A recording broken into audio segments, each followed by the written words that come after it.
बार्शीटाकळी पोलिसांकडून 2 गोवंशांना जीवनदान।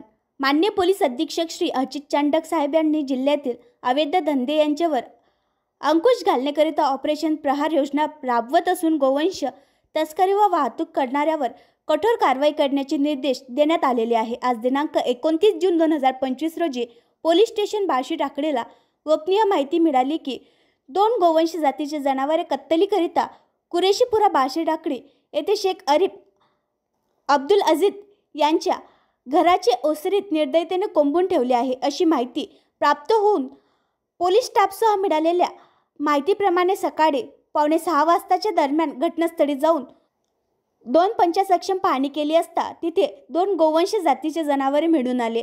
सदरचे दोन्ही गोवंश जातीचे बैल हे निर्दयतेने आखूड दोराने कत्तलीकरिता बांधून ठेवलेले होते। तसेच 10 किलो गोवंश जातीचे मांस मिळून आले।